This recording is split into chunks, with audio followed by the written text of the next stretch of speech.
graduate student at NYU, working with Michael Blanton and Alison starting on SDSS programming. But in recent years, he moved to Johns Hopkins to work with our very own Brice Denard. And he's going to tell us about what he's been doing with Brice on looking at the distribution of gas. Well, thank you very much, and I want to thank Richard and Rom for arranging this special talk for me. It's on short notice because I had to go through the visa business. It's pretty complicated. So I've been working with Brice for the past 2 years on the large-scale distribution of gas. Brice has been telling me actually how great this place is and how he missed it. And then my current office mate, Mubdi Rahman, he was an undergraduate and then graduate student here. So he's been saying Toronto is the best city in the world. And I went to NYU, so you can imagine how many head-to-head debates we have been having. But anyway, so let me start with the big picture. So nowadays we have the standard cosmology, so the CDM cosmology, cold dark matter. From this famous millennium simulation, you can see all these large-scale structures. And you can see the dark matter particles form fuzzy halos, right? So you can see all this halo thing. And from simulations, the properties of these dark matter halos are very well determined. So, for example, given a mass, you know the abundance of these dark matter halos, you know their density profile, and we even know how many neighbors or what kind of neighbors they have, given a dark matter. So, but this is the standard cold dark matter paradigm from simulations. What do we see in reality? Thanks to the great telescopes, including Sloan, we see millions of galaxies. We don't see the fuzzy halos, we see the galaxies. And just by studying the statistics of these galaxies, we can learn a tremendous amount of the universe.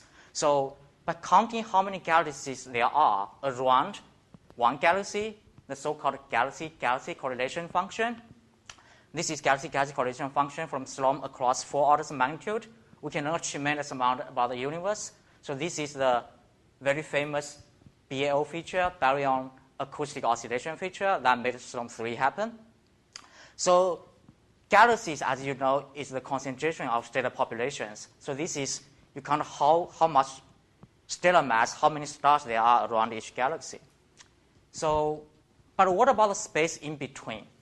So we think there are all these fuzzy dark matter halos and parts. So there should be a lot of dark matter just in between galaxies. So using this distortion and magnification of background sources, we can get the gravitational mass. So we can measure the galaxy mass correlation function. This is from Richard Matterport, again from Sloan. So starting from the center of a galaxy, you can get the gravitational mass density profile. So this is dark matter. So this is a large-scale structure of dark matter. But what about gas?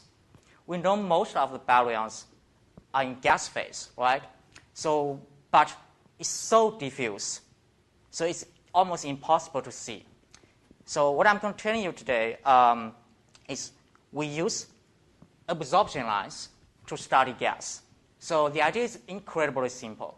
If we have background source, like a very bright source, like a quasar, if it happens to lie behind a galaxy, the gas halo surrounding this galaxy will absorb some of the photons corresponding to specific energy, the transition energy of some specific species. And then when we observe the background quasar, we can see all these absorption lines. So from these absorption lines, we know there's a gas halo there, and we know what species there are in the gas halo. So, but how do we do that? Especially nowadays, we have so much data. We have 200,000 quasars from Sloan. So the first step, what we need to do is the intrinsic quasar continuum estimation. So quasars, we love quasars. They are powered by supermassive black holes. The reason we love them is their spectra are relatively smooth. They are not like galaxies. They have a lot of wiggles. However, because we have so many quasars, they are still diverse. So they can have different luminosities. Even if you normalize the luminosity, you can still see have many different slopes. And even if you normalize the slopes, you can see the line ratio and the line width can be different. So there's a huge diversity of quasar spectra. Also, there are a lot of practical concerns like sky emission lines or absorption lines from our own Milky Way. And so what we do is to develop a very advanced technique called a non-negative matrix factorization. So the idea is incredibly simple, in fact. It's a variation of principal component analysis. The basic principle is to use all quasar spectra observed as an input to build a basis set of non-negative eigenspectra. And then once we have this non-negative eigenspectra, we find the best fit continuum to each observed spectrum with a non-negative linear combination of the basis eigenspectra. So we are really taking advantage of this non-negativity constraint because all these astronomical sources, they either emit lights or they don't emit lights. So non-negativity is an essential constraint here that made non-negative matrix factorization a better candidate for our purpose than PCA alone. So just to give you some rough idea of what this eigenspectra look like, I'm showing you 5 example eigenspectra out of 12 in my basis. So you can see the permitted emission lines, carbon-4, carbon-3, magnesium-2 here in the first 3 eigenspectra. You can see the variation of these emission lines, and then with these lines, with these templates, you can fit different kinds of quasar spectra. And then in the fourth one, you can see all these forbidden lines grouped together. So and here you can see all these Balmer series lines. So these lines, the fact they are grouped together means you can do physics with these templates. So just throw a teaser. If some of these eigenspectra are correlated with the intrinsic luminosity, and we have 200,000 quasars across all the redshift, you can think what you can do with them. But I'm not going to spoil. Yes. If I'm interpreting this right, right. Balmer line spectra is associated with carbon-4 absorption. Should I be believing that or not?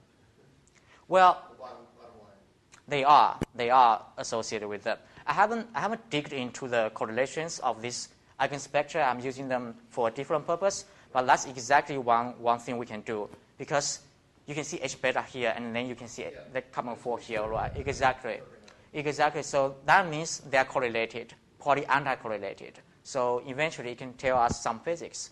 So one of the students is actually using these templates to study the correlations of this eigenspectra. So we'll see what we can learn from them. So, okay, so we have this basis set. So for a given observed spectrum, we just find the best fit continuum using a non-negative linear combination of these templates. So the red line is the best fit template. You can see it fits pretty well. So once we have the best fit continuum, then we normalize the observed spectrum with the best fit, and then we have this residual spectrum, and you can see all the absorption lines. Then we can do absorption line science. Okay, so how many quasars do we have? We have 200,000 quasars from Sloan. What I'm showing you here is a little movie showing the observed spectra as a function of redshift.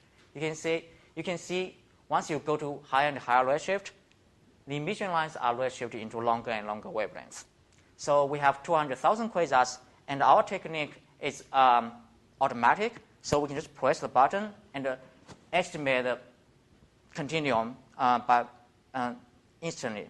So this is a movie, but I'm going to show you an image because there's basically no spectral image based on spectra. So this is a composite image of quasar spectra as a function of quasar redshift. This I always tell people this is the quasar universe as Sloan sees it, basically. So anyhow, so for each quasar spectrum, we estimate the continuum, and we normalize the observed spectra with the best fit continuum. So this is the composite image of the residual spectra. Quick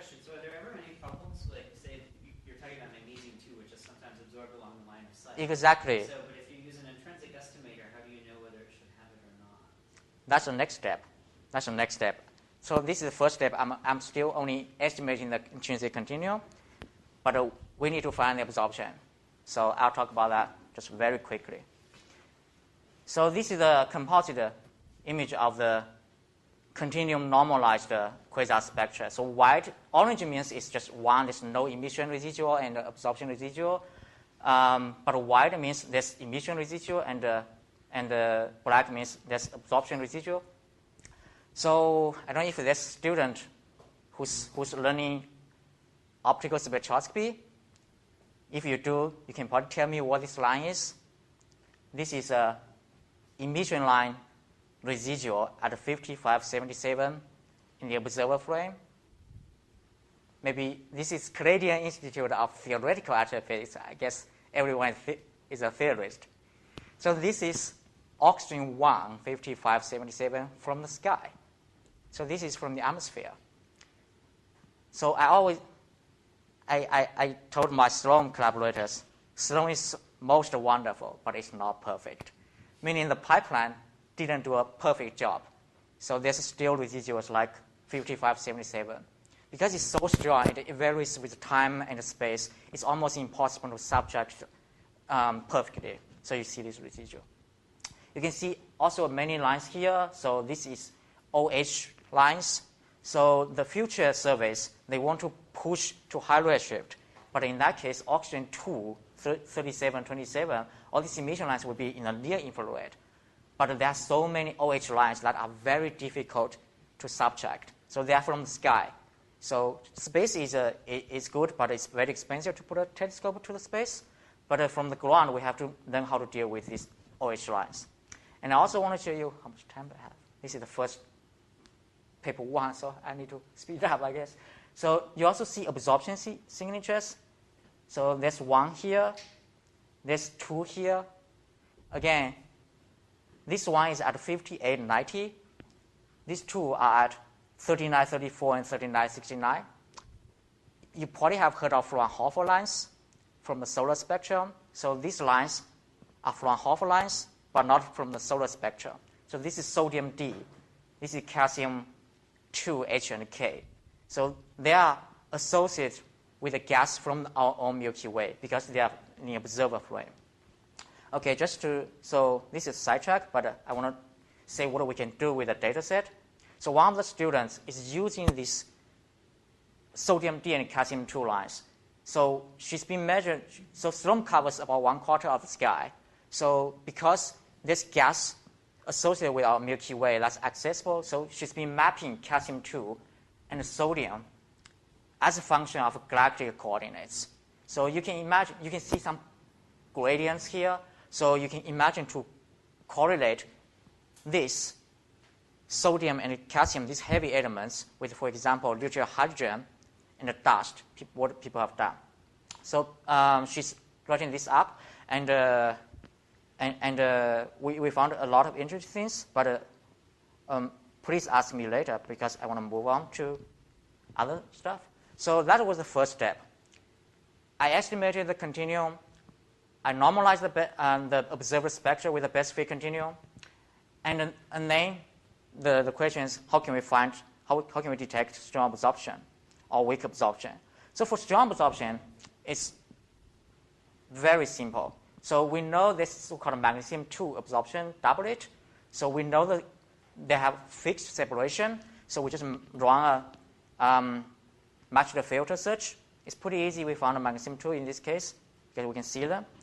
So we have so many quasars, right? We have 200,000 quasars. Well, what we do is for each quasar, for each continuum normalized quasar spectrum, we went on and searched for the doublet. So how many do we found? We found 50,000 absorbers. This image before was a low resolution image, so you don't really see the absorption signals because it's smoothed out. But let me enhance the doublets. So they are here. So this is quasars magnesium 2. So these absorption line systems, they are intervening gas halos. So you can only see them in the blue. So this is quasar or residual spectra as a function of quasar redshift. And we have the absorber.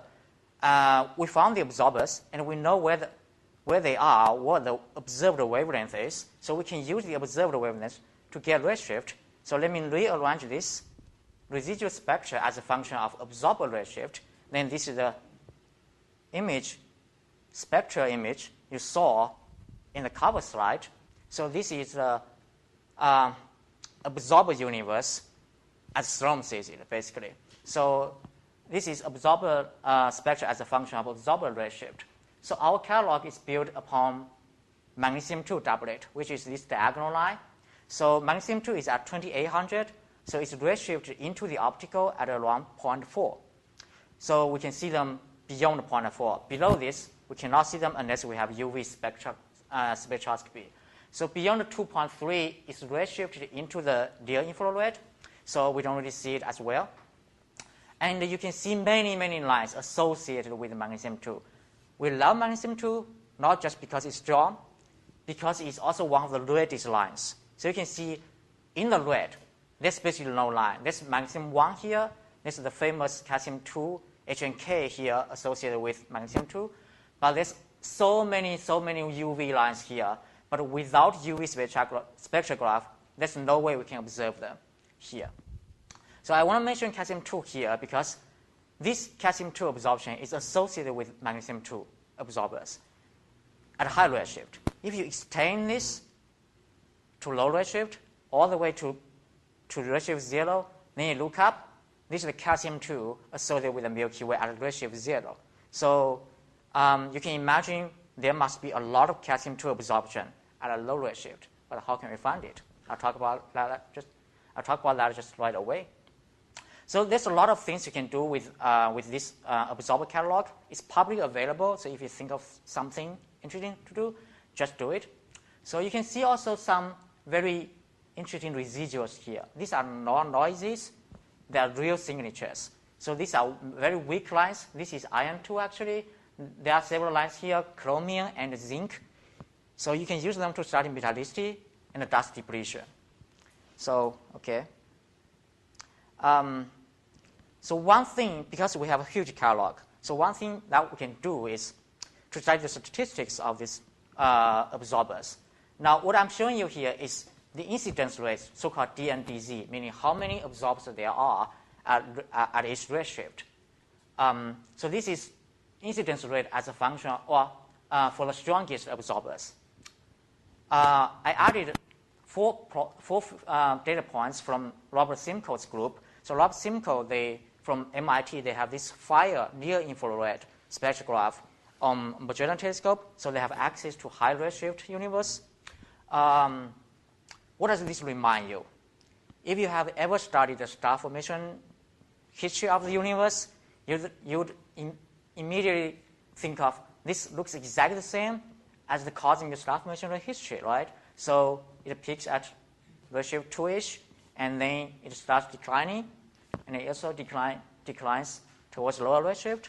So if you plot them together, sorry about the colors, the gray data points are the star formation rate density of the universe as a function of redshift, and the blue and green data points are the absorption incidence rate. So they overlay on each other pretty well, basically. So this is very interesting because the incidence rate is for absorption, right? But these gray points of cosmic star formation rate density is from emission. So at high redshift, it's based on UV, basically, and at redshift 2H and at 1, it's based on oxygen 2, mostly. And at low redshift, you can have H alpha emission, oxygen 2 emission. So for some reason, the universe found a balance between absorption and emission. So if you study theory, so you can think maybe because you need gas to flow in so that to fuel star formation. But in this case, we actually think it's the other way. It's the outflow that's responsible for this coincidence. So one of the students is working on cross-correlating the catalog with with photometric sample. I'm just showing you one slide of his work.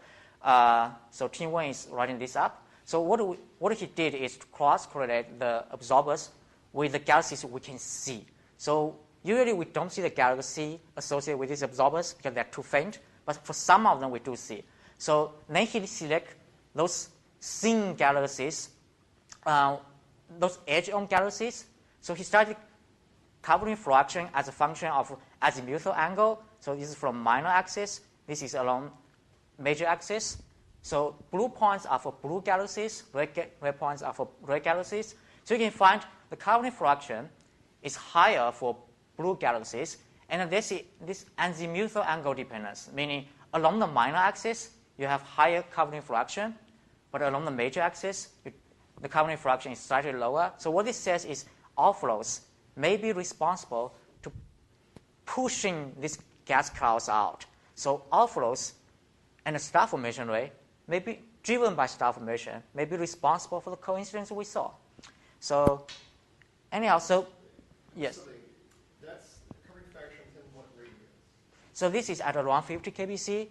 This is where the signal is strongest, basically, at around 50 kbc.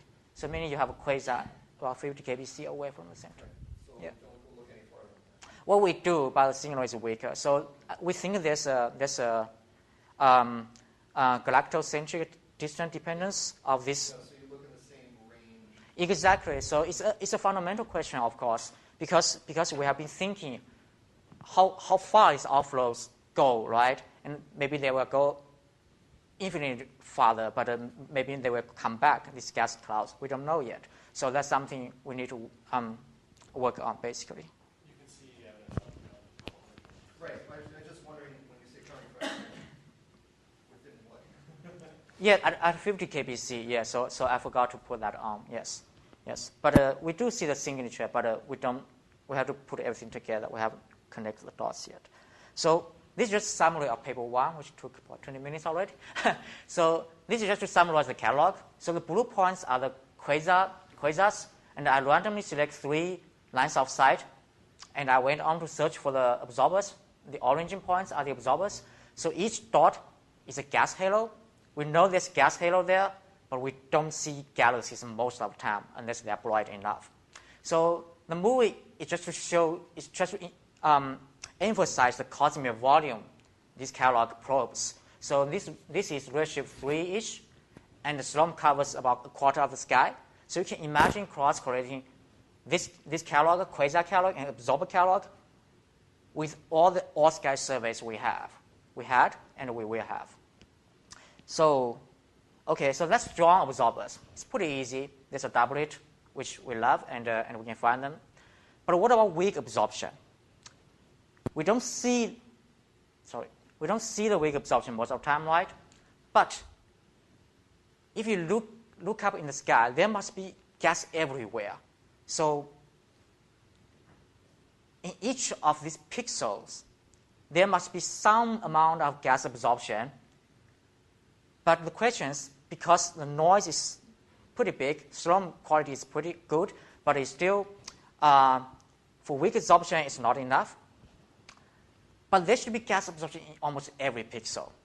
And we have so many pixels. We have 200,000 quasars, meaning we have 600 million pixels. If we know where the absorption is, we can just stack them and enhance signal to noise ratio. We reduce the noise and we enhance the signal, and we should be able to see the absorption. So what do we do? In SLOM, we have this main sample of galaxies at redshift 0.1. We have the redshift. So if this gas associated with these galaxies, then we should be able to see the gas around these galaxies. So for each of these galaxies, we found all the impact parameters, and we found all the quasars, and group them as a function of impact parameter from the center of the galaxy. And we stack all the residual spectra at the redshift of the galaxy and see if we can find any gas. So remember, when I talked about the composite image, there's calcium-2, H and K at 3934 and 3969. They are accessible in the optical. So what we do is we cross-correlate residual composite image with the foreground galaxy, 1 million galaxies at ratio 0.1. For each galaxy, I found all the quasars behind them, and I grouped them as a function of impact parameter and stack all the residual spectra. So, and can we see anything? Yes, we do. So this is at 3934, 3969. So this is calcium-2 H and K absorption. So previously, people have probed the region at around 20 kbc. So 20 kbc is not that far away. And we also see the signature here. So on larger scale, we do see a signature. So this is calcium H, which is the stronger of the doublet. And the weaker line is still buried in the noise. But the stronger line is always there. So if you look at the absorption strength, here this is 0.998. So minus 1 is 2%. So this is 1%. Sorry, 0.1%. So meaning 1 out of 1,000 photons on average, 1 out of 1,000 photons is absorbed by the calcium H line. So this is previously unemployed region. Yes? What is the significance of that? This significance is not high. It's only 2 sigma. I'll show you. Yeah. So, but it's always there. So we did a null hypothesis test to make sure that's the signal. So it's a 2 sigma signal. But I'll show you. You'll be convinced later. So, so we measure the Rayleigh equivalent width. So what you were asking is somewhere here. So the signal is about 2 sigma here at around 200 kbc. So we measure the Rayleigh equivalent width as a function of impact parameter or galactocentric distance. So it looks like a power law because we average over all the population. That's how we can see the signal. So beyond the 200 kbc, it's consistent with noise. So even the expectation from the power law is only 1 or 2 sigma away, so we don't really see them. So this signal but is pretty convincing. We did a lot of null hypothesis tests to make sure that the measurements are robust. So for the main sample, it's really great because we have the access. We have the access to all the galaxy properties because we have Sloan photometry and the spectra.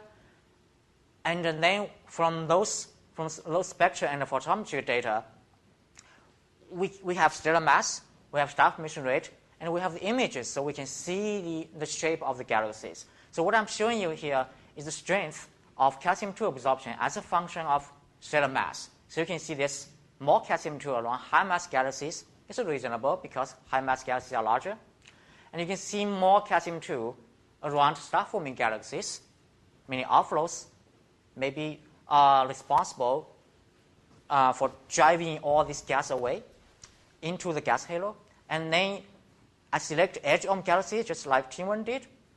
And you can see along the polar axis, which is a minor axis. So if you have edge-on galaxy along the polar axis, we can see a little bit more gas. The signal from noise ratio is not great, but this is like the first step. So in the future, we have more data, and we can pin down this dependence. So we are not just done with the measurement. We want to go steps further to infer for baryon cycle or galaxy formation. So this is what we have been doing. And that's calcium-2. So this average calcium-2 profile around main sample galaxies as a function of impact parameter. So as I said, beyond 200 kbc, I don't see much signal. So because the noise is too big. But we know galaxies are clustered, right? So if we see a galaxy in the sky, there's a very big chance we see another galaxy nearby. So there must be gas somewhere here associated with these neighbors. But calcium-2 is too weak. What do we do? So thanks to Sloan 3, we have 1 million luminous red galaxies at ratio 0.5. So remember at ratio 0.5, magnesium-2 is redshifted into the optical. So we can see magnesium-2 around these LRGs, if there's any. So what do we do is exactly the same thing.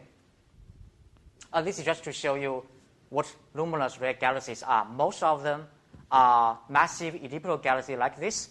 Not all of them, but most of them.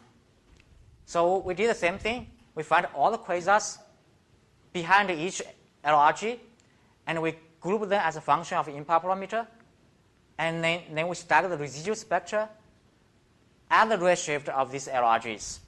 And remember at redshift 0.5, you can see magnesium 2. So we cross-correlate the residual spectra and the LRG sample, and then we see magnesium 2 as a function of impact parameter. You probably want to take a look at the scale. So this is about 10 megaparsec, and we see the signal all the way. So this is magnesium 1, but it's much weaker, so we only see it in the very first beam. So the reason we can see such signal is really because we have a huge sample of quality quasar spectra and this new 1 million luminous red galaxies from SLOM 3. The data is not even publicly available yet, so it's based on DR11, which will be available in 2014. So if you look at the scale here, this is not 0.998. This is 0.9998. So this is 0.01%, meaning 1 out of 10,000 photons, 1 out of 10,000 photons is absorbed at average. You may be getting to this. Right. But at some point, I guess you start to ask the question, how much of this signal is from circumgalactic gas and how much of it is from going to be from disks of associated galaxies that line up the slate test? On the scattering light? Well, Subhalos, you mean? yeah, Subhalos? So You mean around satellite galaxies, around... Parsecs, they've got nothing to do with that central galaxy. right, but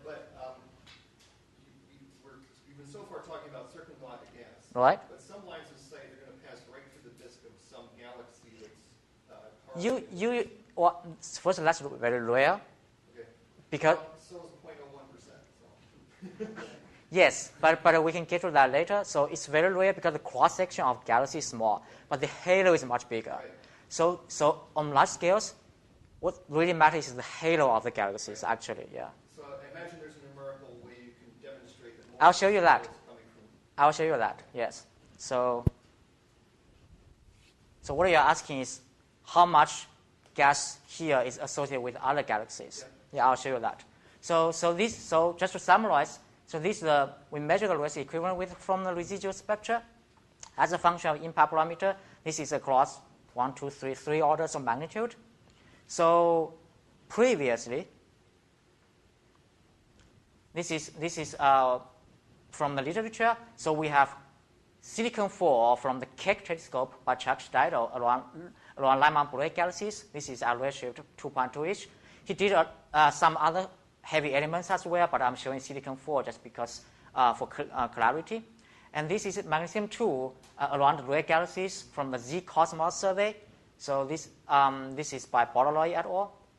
And this is the calcium 2 profile I mentioned just a couple minutes ago. So this was published a couple months ago, but now in terms of scale, it's already obsolete, which is great. But then the question is, now we have this so-called galaxy gas correlation. The question is how much gas comes from the host halo of these galaxies, how much comes from the neighboring halos as the question. So in theory, we see all these fuzzy dark matter halos, but what about gas? So I'm going to model the observed correlation, but I'm going to make a very, very simple assumption. I'm assuming gas density profile on average is the same as dark matter density profile, except for a gas to matter ratio. So dark matter halo density profile, you probably know it's called NFW profile, Navarro-Frank, and a white profile. So I'm going to assume gas has the same profile. And if I use that profile, what does it look like? So this is so-called one halo term. This is the gas within the dark matter halo, the host dark matter halo of LRGs. So center would be somewhere here, and on larger scales, if you know NFW profile, the projected density profile follows R to the minus 2. But the observed correlation, this is about R to the minus 1. So NFW profile on large scales won't give you enough contribution to gas on large scales, meaning there must be gas associated with other galaxies that are hosted by other dark matter halos that contribute to this absorption. So what we need to add is so-called two-halo term. So two-halo term is the gas associated with neighboring halos, basically. So, but for that, we also need a gas-to-mass ratio. So this is the cosmic gas-to-mass ratio of CGM, because you can have all kinds of neighboring halos. So you can have all kinds of galaxies. So this is the average magnesium-2 gas-to-mass ratio, and we need to normalize the halo mass correlation to get this relation. And the blue line is basically the total contribution. You can see it fits the data pretty well. If I think back to your plot when you showed the dark matter version of this, it looks like the two-halo term here is bigger relative to the one-halo term than it was for dark matter. That's a very good question, because that galaxy mass correlation is from the cosmic shears. So it's based on the distortion of galaxies or background galaxies. So it measures not surface density, it measures the data surface density, the difference of the density at some radius with the average density within that radius. So you don't see much two-halo term on small scales, actually, in that case. When you say two halos here, though, you mean two comparable mass halos, right? No, all neighbors. Well, wait a minute. I mean, we know in CITA there are lots of low mass. That's a very good question. We said that in our paper. So there's a low mass cutoff when you don't see gas, because there's no star formation in those low mass halos. Well, it looks like your cutoff radius here, basically, where the two halo terms are doing nothing in addition. You mean on small scales? Yeah, is comparable to the virial radius of your host halo. So. I'm not entirely sure about your point, but we can discuss. So this flattening of the two halo.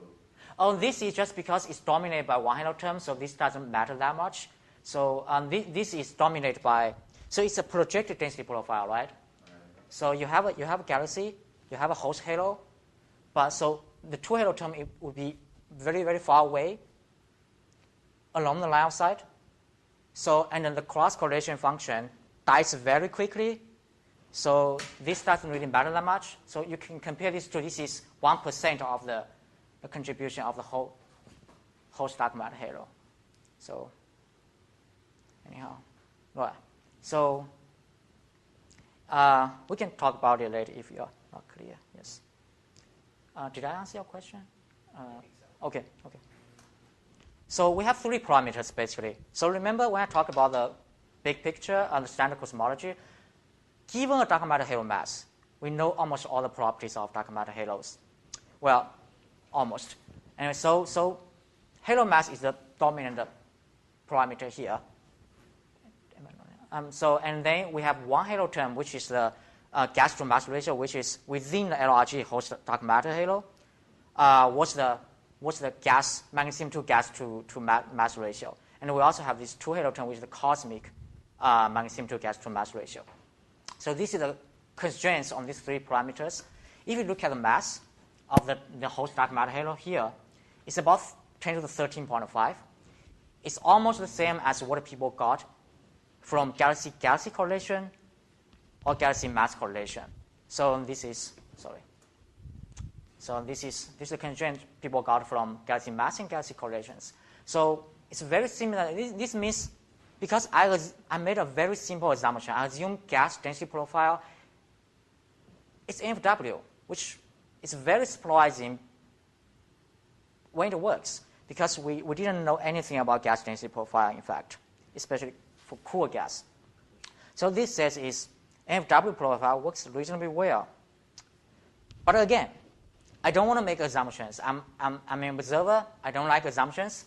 So can I just get gas to mass ratio without any assumption at all? So we can, because we can combine the observations of galaxy gas correlation and the galaxy mass correlation. So this is the gas profile as a function of impact parameter. So, and this is from lensing studies. This is surface density of gravitational mass. So if we just divide them, what do we get? We get gas to mass ratio, right? So this is assuming nothing for gas density profile. So you can see it's pretty much flat, meaning first NFW profile works reasonably well. The other is gas to mass ratio, or the baryon fraction within the whole dark matter halo is pretty much similar to the cosmic value. This is very surprising again because this means LRGs might be very special. Well, we'll talk about that later if we have time.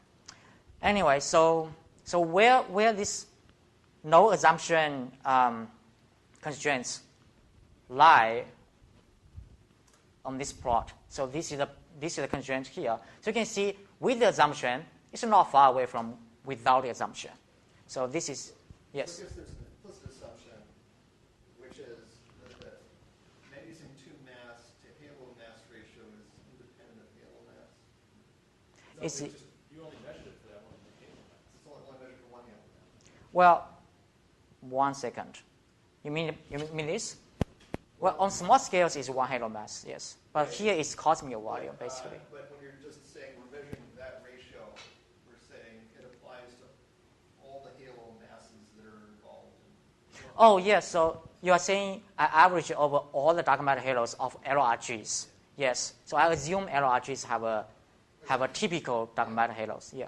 Yeah. And when the range of gas isn't so large, I guess.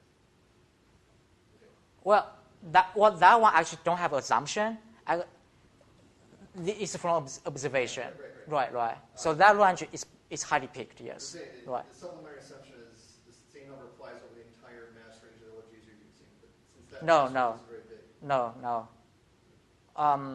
We're probably missing something with this, but we can say that we can talk about it. But the LRGs have a very narrow mass range. Yeah. That's the point. So That's- don't worry Right. about that. Yeah, but we don't even have that assumption here because it's just observation versus observation. Right.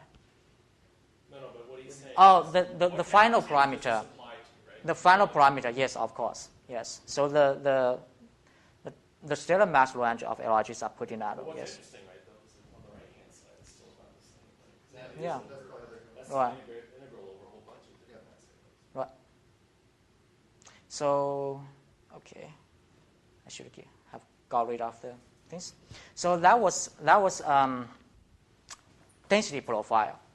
But if you look at these lines, you can see the doublet here, right, on small scale, but you cannot see the doublet here. They're blended together. The reason is because this is from neighboring galaxies, neighboring halos, the halos are moving away from each other, right? It's Hubble flow, for example.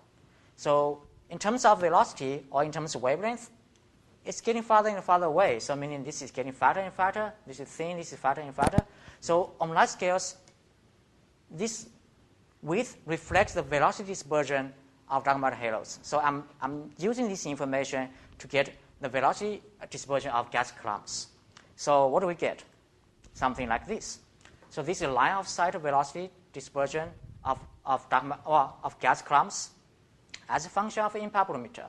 So on large scales, because gas is associated with dark matter halos, nearby dark matter halos, so it follows basically Hubble flow. So this is one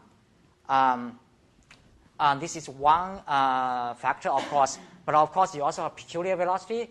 If you know the famous cross correlation pi RP diagram, so you can see the squashing Kaiser effect. So that's another factor, which is peculiar velocity.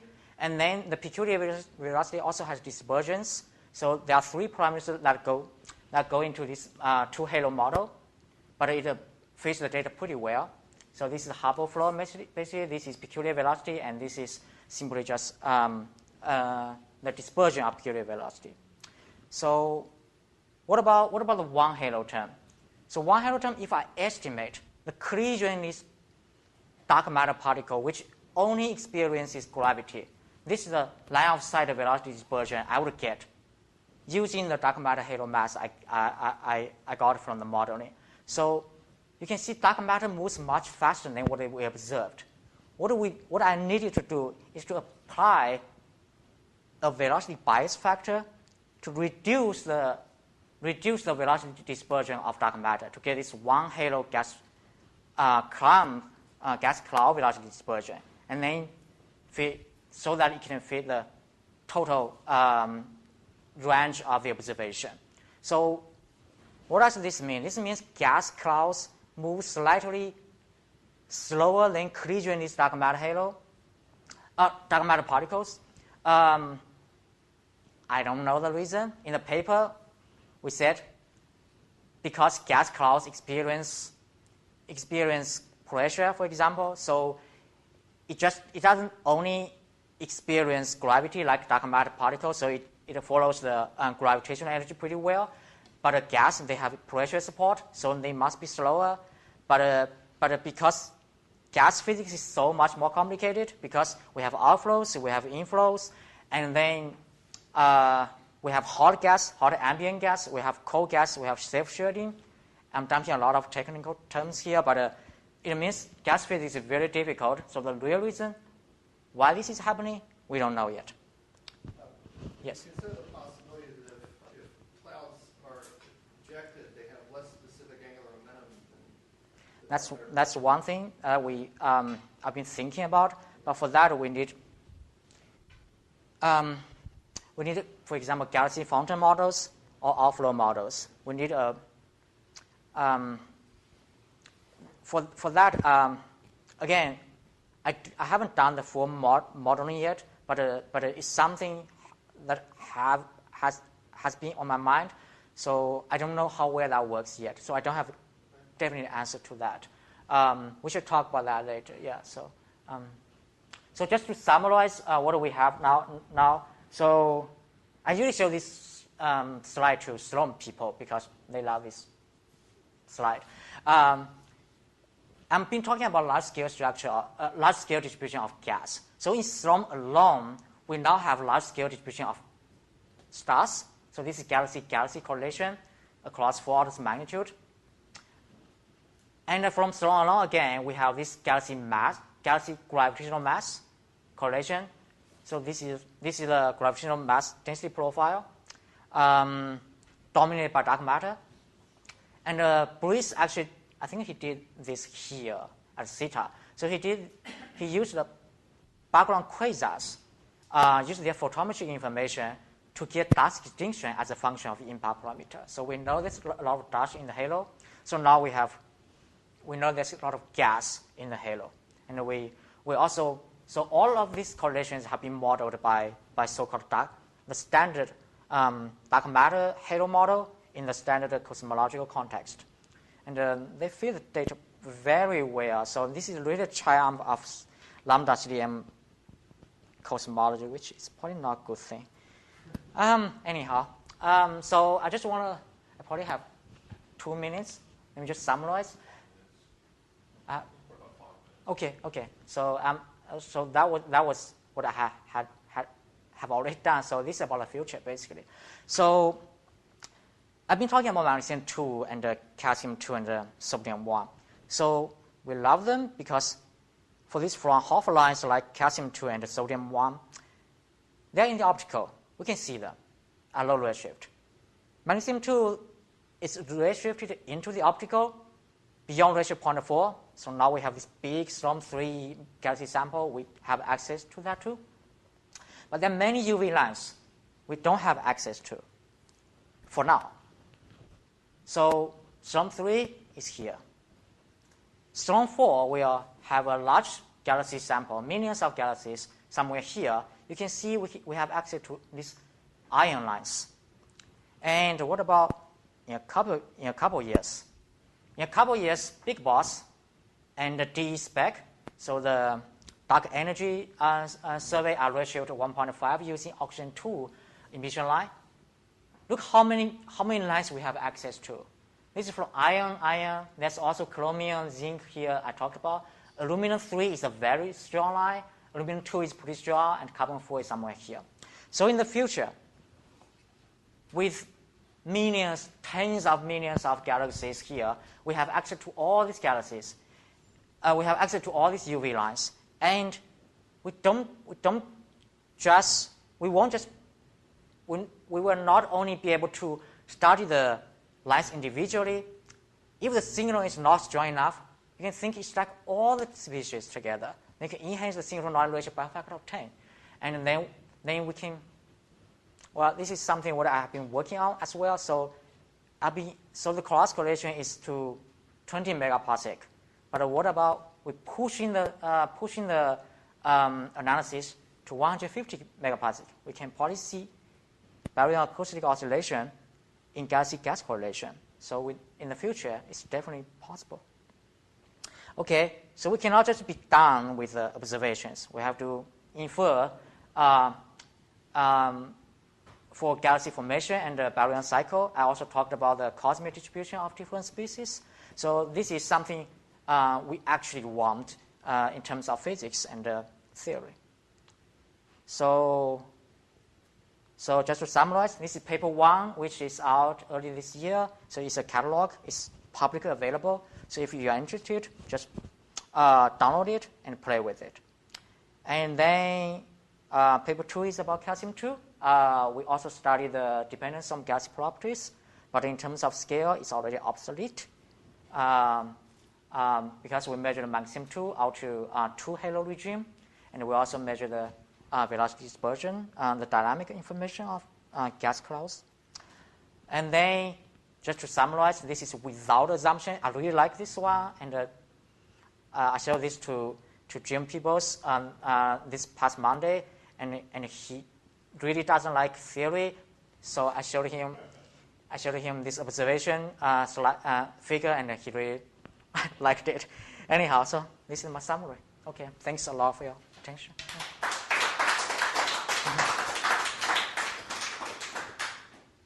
Any questions for Martin? Well, your column density profiles Right. are power lines, which seem to call into question that it was outflows that was really doing this. The dependence on gassy properties. Well, I mean, you looked at you showed the comparison between star-forming galaxies and non-star-forming galaxies. Right. And there are two parallel lines more or less. Right. So that's for exactly. We think so. Outflows definitely happen. We have so much evidence nowadays, especially At the time, right. at 200 kiloparsecs, it started getting pretty long, right?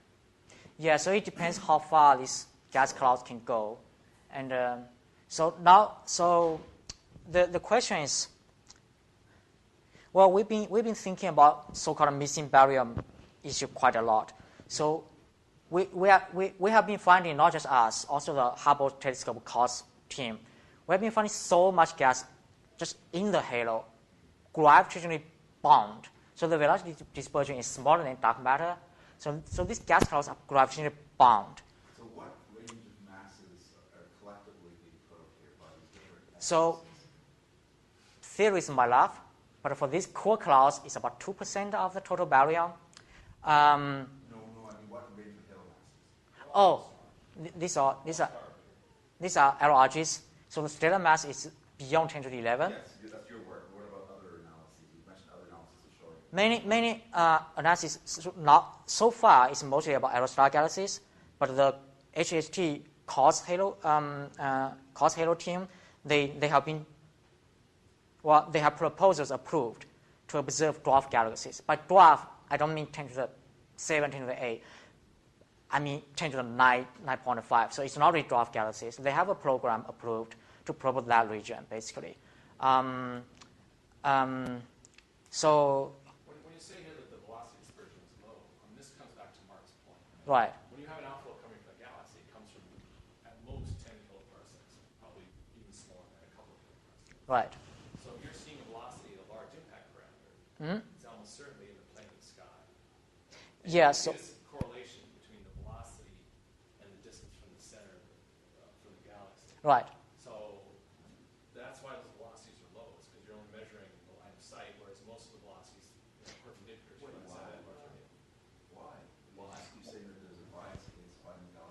Well, No, it's just geometry. No, if it's coming towards you, how does it get to 800 kiloparsecs off the galaxy? That's projected impact. It's Well- projected impact parameter, exactly. And these things don't live out forever because as they go out, well, density still continues to drop, but there's So- a background ionizing flux. so I want to be very careful with that because so first, this is around LRGs. LRGs, we think they're quiescent galaxies. They don't have much star formation. So maybe they had star formation episodes before, and the gas clouds are just moving slowly outward. You see the same signature in your star-forming galaxies. Yeah, so we don't have a sample of star forming gas for this star. No, I know, but earlier stuff that Reese has done, Right, using, oxygen 2 to select things. right. Those are star-forming galaxies. Those are star-forming You see the same galaxies. signature that as you look down the pipe, you get higher velocities than way out against the sky, which is exactly what you'd expect if you were looking at a projection. So that's for star-forming galaxies. If outflows are responsible for gas, yeah. Well, no, it's not even whether they're responsible. It's just you see Right. that signature that the velocities are lower due to the higher impact, larger impact parameter, Yeah, and right. that the velocities are lower than what you think the velocities of the halo. Of dark, yeah, the virial There's a temperature. second effect that's potentially there, which is if you're blowing some clouds out on ballistic trajectories, they're going to be spending a lot of time near the turnaround point. The ones that turn around. Yeah, once turnaround. Yeah. So So that's sort of like two models. Outflows that will go forever. Then gas will enter intergalactic space. So if we have the baryon fraction in intergalactic space and in circumgalactic space, then we can answer that question pretty easily, I think. And the other is the galaxy fountain model. When they reach 150 kbc or 200 kbc, so much gas will fall back. And then the azimuthal angle dependence might be just gone in that case. But again, all these at this point are still just theoretical predictions, and we don't have that data yet, but we are getting there. So actually, yeah, from this point of view, it would be nice to Go have on. a distribution function of imagery. distribution function of what? In velocity. Line of sight velocity. Line of sight of velocity. Get greedy. Oh, you mean like Yeah. like a second order moment, basically. I wish, yeah. I wish I have all the moments, yeah, all the order moments. Yeah. Anyway, so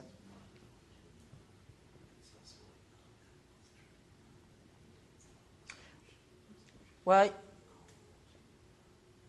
can share it with class. you can. The thing that struck me was that without the outflow model is that if it's going, it's going up ballistically, well above the escape. No, I don't know. So It's not going way above the escape. we, For the sake of argument, if it were, then you would be having a well-defined radial profile, right? But generally, I agree it won't. And then so it requires fine-tuning to imagine that the stuff which is be gathered in the small radius and thrown back out manages to reproduce the NFW profile. It doesn't reproduce that. Well, It's an isothermal sphere. oh, Even the lensing stuff. Anyway, just he was enough sphere. claiming that his fit was consistent with the constant. Well, to Dark get matter, N is one halo baryon to dark matter. Then we had N in the second halo because it doesn't fit. Even the lensing observations cannot distinguish between an isothermal sphere and an yeah. people always think that's the case, but if you go read Malinow's paper, they get just as good a fit with us. I actually completely agree with you. Yeah. I'm just using MW to fit the data. I'm not saying isothermal doesn't fit. If you use isothermal, I tried. You can do it too. But because when two halo term dominates, it doesn't really matter what the one halo term is. Yeah. So so there's some degeneracy in it. But what's clear is MW profile works. It doesn't mean we didn't disprove MW profile. That's the better way to put it, I guess. Put Yeah. it as a thermal halo, you get a slightly different normalization for the two halo terms. Say that again. If you assume NFW, or if you assume isothermal halo for the one halo term, you get a slightly different normalization for the two. I'll get a different gas to mass ratio. That's for sure. Yeah. Again, it doesn't Go on. matter with this NFW isothermal point is that if you have a logarithmic potential distribution, right, you're throwing stuff out, so it'll sample the logarithm. and Well, loss. so that's something I've been thinking about as well. So Hold on, so the point is simply that Sorry. you sample the logarithm, But Right. it requires a remarkable fine tuning to match the sample algorithm with the velocity distribution of the ejecta in just such a way as to reproduce Right. the original density profile. I agree that it's not necessarily all agenda. Well, Like mine. We can oh, fix okay. this.